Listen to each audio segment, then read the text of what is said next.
buenos días y bienvenidos a una nueva edición de Panorama. Dani, cuéntanos cómo está el panorama el día de hoy. Muy buenos días, Sharon. El panorama de hoy nuevamente comienza lluvioso. De hecho, el día de ayer había comenzado así, como mencionábamos, en nuestra descripción se habían unos nubarrones y efectivamente terminaron llegando para generar caídas ayer de casi un 3%. Con respecto a la noticia de la jornada del día de hoy, tiene que ver con los indicadores de confianza empresarial de mayo en Colombia, que mejoraron aunque se mantiene en terreno negativo. El día de ayer, como mencionamos inicialmente, las acciones marcaron fuertes descensos. El Standard & Poor's 500 respetó su media móvil 200. Para el día de hoy está en 3.020 unidades. Ayer alcanzó mínimos cercanos a las 3.035 unidades. Hoy futuros abren negativos. En este momento estaban cerca del 0.7% negativos. Así que es muy interesante ver qué va a hacer el mercado cuando se acerca a este nivel de la media móvil 200. Con respecto a Europa, el día de hoy está en ceros, muy estable. Y en los Estados Unidos se está esperando la publicación por parte de la División de Regulación de la Fed de las pruebas de tensión para su sistema bancario. 34 grandes bancos estarán siendo analizados. Sin embargo, en esta ocasión va a cambiar su formato teniendo en cuenta el COVID. No va a mencionar si pasa o no pasa la prueba, pero va a describir una serie de indicadores de sensibilidad que intentan medir y confirmar la fortaleza de las entidades financieras para hacer frente a esta situación del COVID. Varios negocios en Estados Unidos y varios gobernadores están tomando decisiones unilaterales teniendo en cuenta el resurgimiento del número de contagiados identificados en los Estados Unidos a nuevos máximos diarios. Si bien es cierto, el gobierno federal no está haciendo nada, porque ya sabemos que no van a implementar nuevas medidas de confinamiento generalizadas.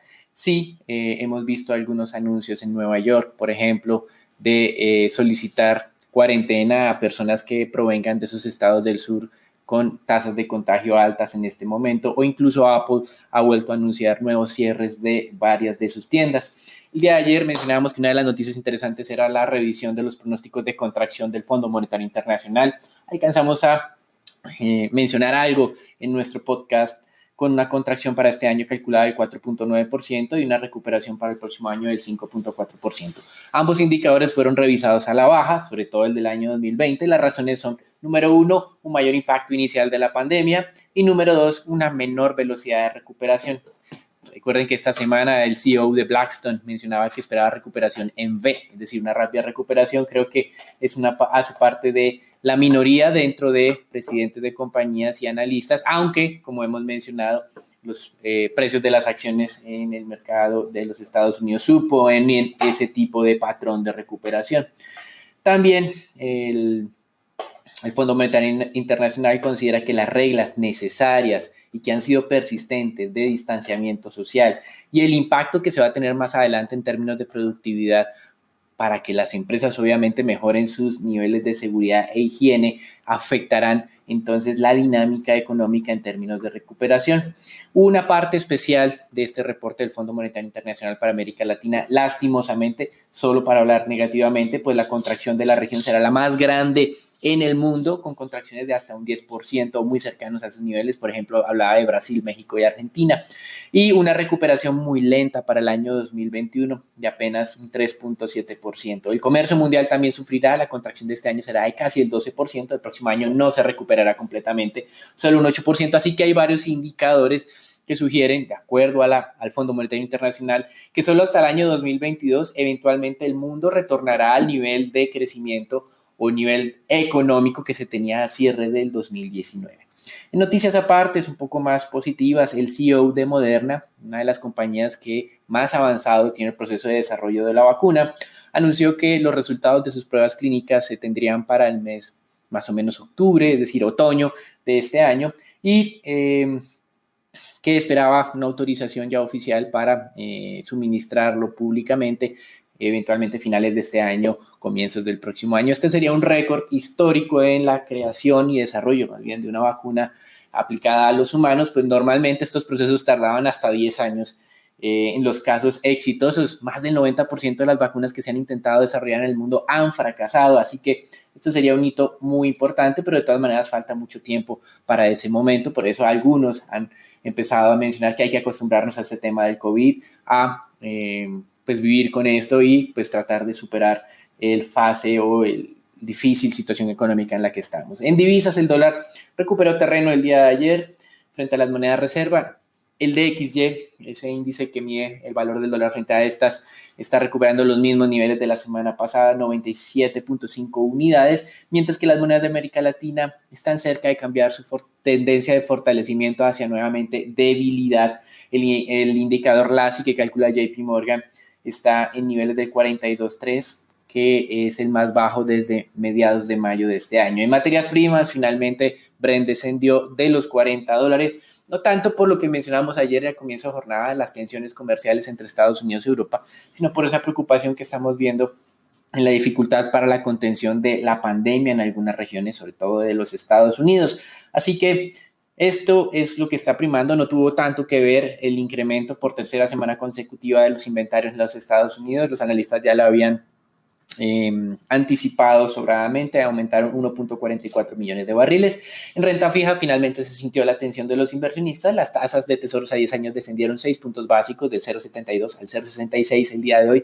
Las tasas de los bonos alemanes mismo plazo, 10 años, cayeron del menos 0.40 a menos 0.47. Ayer se colocaron 47 billones de dólares en tesoros a 5 años con tasa de corte de solamente el 0.33%.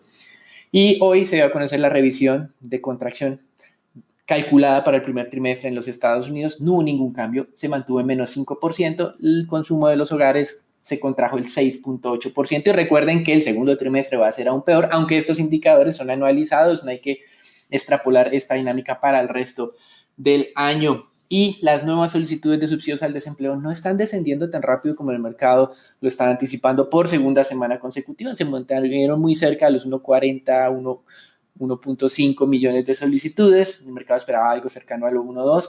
La sorpresa favorable fue las solicitudes continuas. Sin embargo, las normas en las solicitudes continuas son un poco diferentes, pues después de un plazo se van a ir agotando, obviamente, y por eso tienden a declinar. Descendieron de los 20 millones de solicitudes continuas, esto puede ser algo positivo. En el resto de noticias, algo de confianza del consumidor alemán de julio volvió a mejorar, pasando de casi de menos 20 unidades a algo por debajo de las menos 10. Y la inflación en Brasil se mantiene por debajo del 2%. Hoy reunión del Banco Central de México, donde se espera una nueva reducción de 50 puntos básicos. Los dejamos con Sharon, Daniela y Raúl para la información del mercado colombiano. Gracias, Dani. Empezamos con las noticias de Colombia. El día de ayer se va a conocer el índice de confianza comercial e industrial calculados por Fedesarrollo. Ambos presentaron una recuperación de lo que venían los meses de abril y marzo. Por parte del índice de confianza comercial, este se ubicó en menos 9.2%, cuando en el mes anterior este ha sido de menos 25%, un incremento en casi 16 puntos porcentuales, explicado principalmente por un aumento de la situación económica actual de la empresa y las expectativas de situación económica para el próximo semestre. Y por parte del índice de confianza industrial, este representó un incremento un poco más leve, se ubicó en menos 21.3%, incrementando 14.4 puntos porcentuales frente a abril, que se ubicaba en menos 35.8%. El aumento de este índice obedece principalmente a un incremento en las expectativas de producción para el próximo trimestre y la disminución en el indicador del nivel de existencias. Bueno, en segundo lugar, el día de ayer se va a conocer un informe de la calificadora Moody's sobre el sistema bancario colombiano. Este resalta que las operaciones en el extranjero de Bancolombia, Grupo Aval, Banco Bogotá, Vivienda, que se han expandido en Sur y Centroamérica mediante fusiones y adquisiciones, si bien generan un potencial de ganancias y diversifican la presencia comercial y geográfica de los bancos, también aumentan la exposición a entornos operativos generalmente más volátiles y al riesgo de activos. En este informe se resaltó que a pesar de la volatilidad, hasta ahora no ha habido ningún evento en estos mercados que haya debilitado significativamente el capital, y la calificadora espera que la mayoría de los bancos mantengan una capitalización estable en los próximos trimestres, a medida que el crecimiento del crédito disminuye ante una menor actividad económica debido a la pandemia. Esto sin duda confirma la posición del sistema financiero colombiano en este entorno retador que se está presentando actualmente. Bueno, y finalmente el presidente Duque aseguró el día de ayer que el programa de ingresos solidarios se extenderá hasta diciembre de este año. El giro que se estaba haciendo por 160.000 pesos que se otorgó en abril, mayo y junio se extenderá hasta diciembre con la idea de impactar a 3 millones de hogares en Colombia.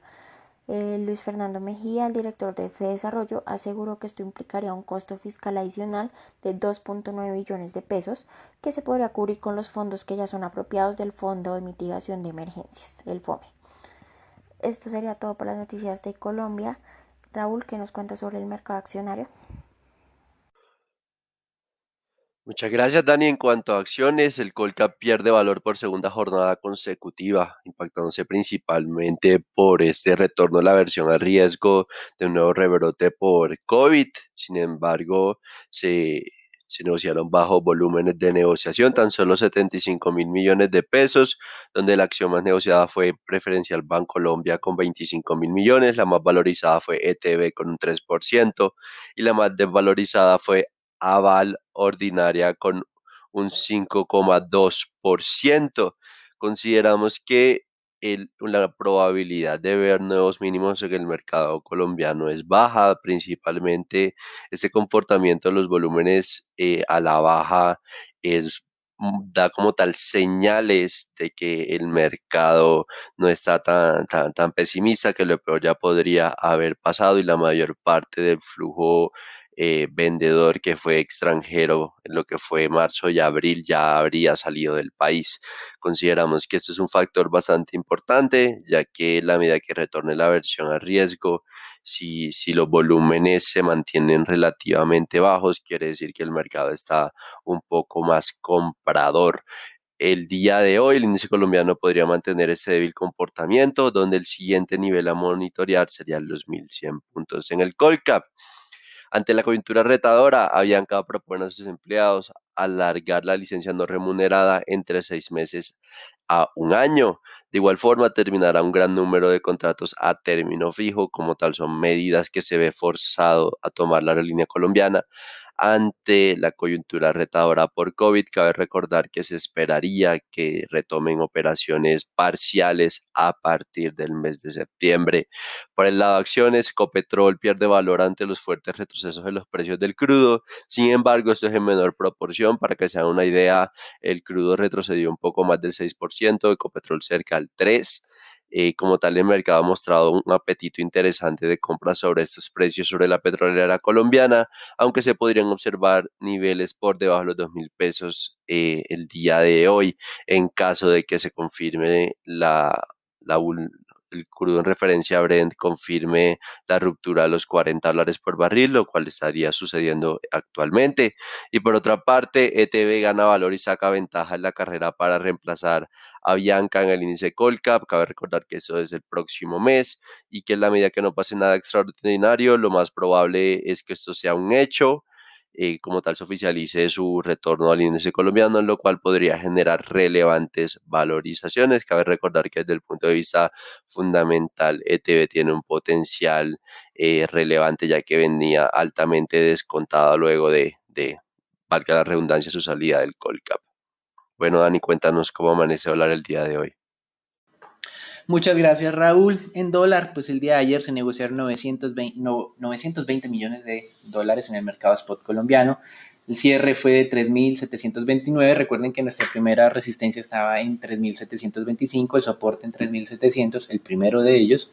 El mínimo de la jornada estuvo muy cerca de los 3.710. Para el día de hoy tenemos soporte, pues como cerramos al 29, nuestro soporte está ahora al 3.725. El siguiente creemos que puede flexibilizarse incluso hasta los 3.688. Esto implicaría que se necesita una recuperación en la confianza de los inversionistas, algo que se ve difícil hoy, aunque el arranque no está siendo tan negativo.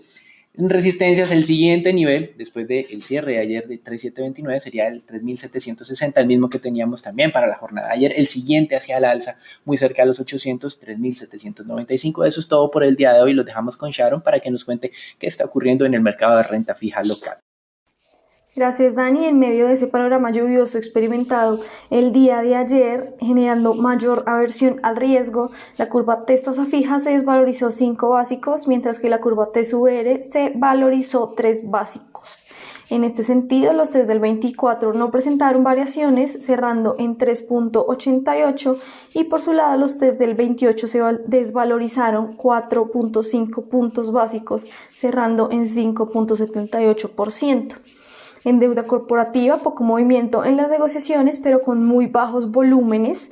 Se operaron cerca de 16.000 millones a través del sistema transaccional y 484.000 millones por registro. Estos volúmenes presentados el día de ayer son usualmente la mitad del promedio de volúmenes que usualmente se ven en deuda corporativa. Los movimientos continúan concentrados en tasa fija, especialmente en plazos inferiores a 3 años. Ayer, en la subasta bimensual de TES en pesos, el Ministerio de Hacienda adjudicó 346.000 millones en noviembre del 27 a una tasa de corte del 5.61 y 220.000 millones en octubre del 34 a una tasa de 6.82. La sobredemanda de 2.87 veces permitió una sobreadjudicación del 50% del monto inicialmente subastado. Recordemos que estas subastas se han caracterizado por esta alta demanda que han tenido desde que se reactivaron las subastas del ministerio hace un par de meses. El día de hoy, por su lado, se reactivan las emisiones locales tras un mes sin nuevas colocaciones. Grupo Energía Bogotá buscará colocar 800.000 millones en 3 series en 7 años y 15 años al IPC y 25 años en tasas fijas en VR. La calificación de esta emisión es AAA por Fitch Ratings y la inversión mínima es de 10 bonos, cada uno de $1 millón. Gracias por escucharnos y no olvides conectarte a diario para conocer el panorama del mercado. Buen día y hasta la próxima.